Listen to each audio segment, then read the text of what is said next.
আমি বেশি বলবো না, বাট কিছু প্রশ্ন আমি রেখে যেতে চাই জাতির কাছে। নাম্বার ওয়ান প্রশ্ন হচ্ছে আমাদের তানমিলতা বাজারের ক্ষতিপূরণ বিষয়। আচ্ছা, একাত্তরে যিনি শহীদ হলেন, সেই শহীদ মুক্তিযোদ্ধা পরিবারের সম্পদ কি করলো নতুন রাষ্ট্র, সেটাকে জবরদখল করে নিল ইলিগালি, বেআইনি ভাবে।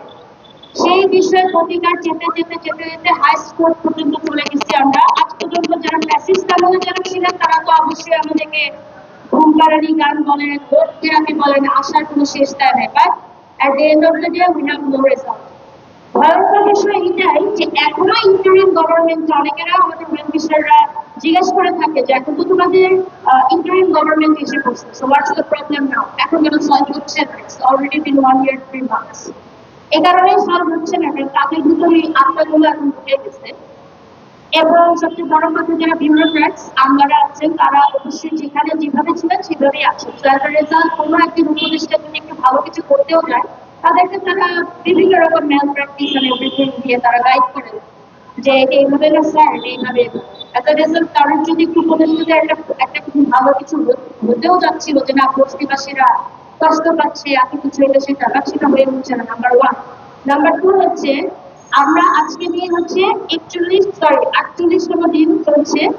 এই 48তম দিনে এটাও একটা প্রশ্ন কমন যেটা আমি পাই যে আপনারা 48 দিন যাবৎ মানে 24/7 লাগাতার যে আসেন, এটার কোনো রেজাল্ট কি আপনারা পাইছেন? আপু, এই যে বস্তিবাসীরা তারা সারা রাত মশার কামড় খাচ্ছে, আমাদের অলরেডি আমাদের নেত্রীদের মধ্যে, নেতাদের মধ্যে তাদেরকে আমাদের 3বার হসপিটালে নিয়ে যেতে হচ্ছে, ঢাকা মেডিকেল কলেজে রাখতে, একেবারে ইমার্জেন্সিতে। এই যে এত কিছু হয়ে গেল আমাদের মধ্যে, এটা কি কোনোভাবে কি ইফেক্ট করে না সরকারের উপর? কি হয়, তারা কি করে ইফেক্টে কিভাবে চালায়? তারা দেখা যায় যখন আমাদের খুব সিভিয়ার অবস্থায় চলে যায়, তখন তারা আমাদেরকে ডাকে, আচ্ছা ভূমি সচিব ডাকা হয়েছে, আপনারা 4 জন চলেন, 5 জন চলেন, এটসেট্রা। তারা এইভাবে 3বার ডাকছে আমাদের।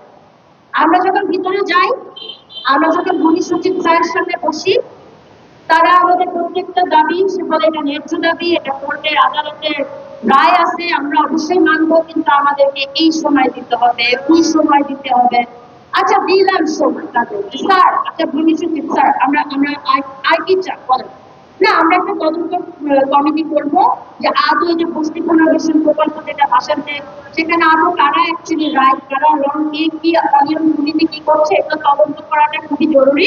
আমরা 3 মাসে একটা তদন্ত কমিটি আমরা ফর্ম করেছি, সেটা 3 months পর একটা রিপোর্ট, তাদেরকে এনকোয়ারি রিপোর্ট আমাদেরকে দেবে।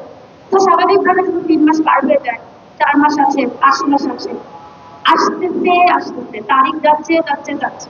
তখন আমি লাস্ট টাইম গেলাম, আমার সাথে আমি দুজন আপা আর ভাইকে নিয়ে গেছিলাম। উনি তখন, আমি তখন ভূমি সচিব স্যারকে জিজ্ঞেস করেছি যে তার অগ্রগতি কি আসছে, স্যার 7 মাস 8 মাস 9 মাস হয়ে গেছে, কমিটি তো 3 মাসের ভিতর রিপোর্ট করার কথা। তখন সে আবার বলতেছে এগুলো তো সময় লাগে, অনেক সময় লাগবে, এটা হবে সেটা হবে। জি আচ্ছা, আমরা যখন প্রজেক্ট ডাইরেক্টরের সাথে কথা বলি, যে ওনারা রুট চেঞ্জ হয়ে যায় এক সময়।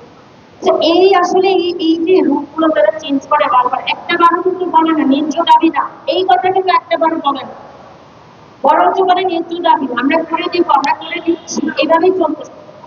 তো তারপর যখন একটা সুন্দর মতো আসবে, আমি আমার বস্তিবাসী ভাই বোনদেরকে ডাইরেক্ট নিয়ে গেছি যাতে তারা বুঝে, আমি তো সবসময় যাই, তারা যদি সরজমিনে বুঝে যে সচিব কি বলে, পিডি কি বলে।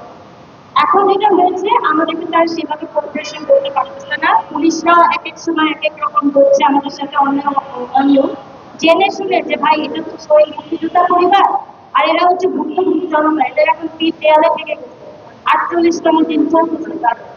এটা আসলে it's not ringing any bell to any advisers and chief adviser যিনি আছেন, নিশ্চয় অবভিয়াসলি ওটা ভালো মানুষ, but he is felling.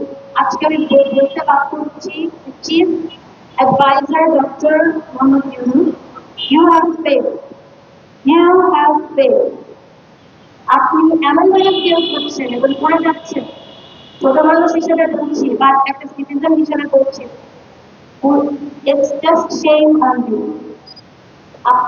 After it's just shame on you. I'm still very sorry to say, and I have every single reason to say that. কেন আপনাদের প্রতি আমরা এরকম করছি, এটার 100টা কারণ না, 2টা দাবি দাবি নিয়ে যদি আজকে একটা মানুষ দেখেন, যে কোনো একটা এই যে রিক্সাওয়ালা নামানো যাচ্ছেন, এই যে সিএনজিওয়ালা নামানো যাচ্ছে, তাদেরকে খালি যায় বলেন আপনারা যে বস্তি পুনর্বাসন প্রকল্প, বস্তিবাসীরা বস্তিতে থাকবে না, তারা থাকবে তাদের নিজস্ব ফ্ল্যাটে। আপনার সমস্যা কি?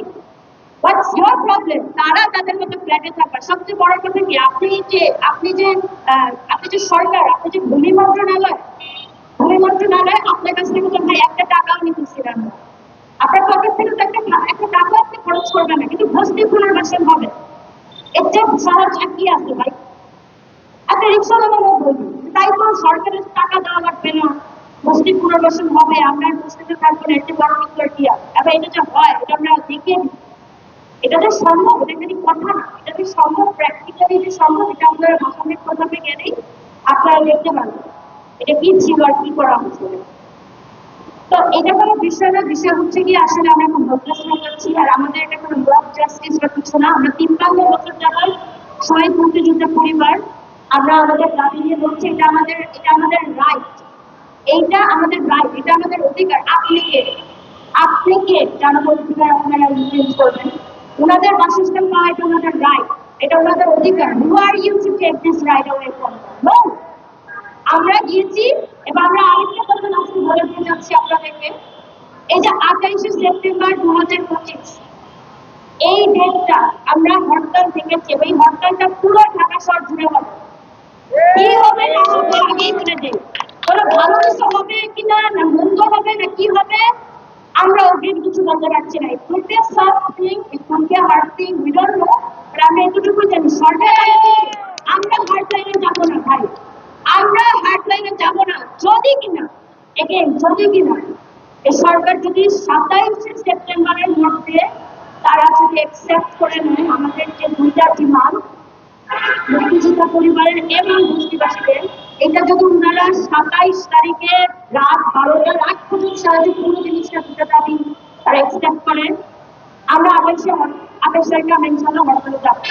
এখন আমরা হরতালে যাবো কি যাবো না, সেটা পুরোপুরি depends on the hospitality of the government. তারা কতটা আন্তরিক হচ্ছে সেটার উপর নির্ভর করবে 28 তারিখে সফট হবে না হয়। আর যদি 28 তারিখ পর্যন্ত কোনো কিছু আমরা না শুনি, দেন তখন এসে যদি আমাকে বাধা দেয়, আই ডোন্ট থিঙ্ক সো তখন জিনিসটা সফট বা থাকবে। এটা কোন দিকে যাবে আমি জানি না, অথবা কারণ আমরা আসলে এক কথা বলতে কি, আমাদের হচ্ছে ঘোড়ার প্রাইস চলছে, গর্ব না হলে মার্কেট চলছে। আর কোনো প্রশ্ন থাকলে বলতে পারেন, আমার স্পিচটা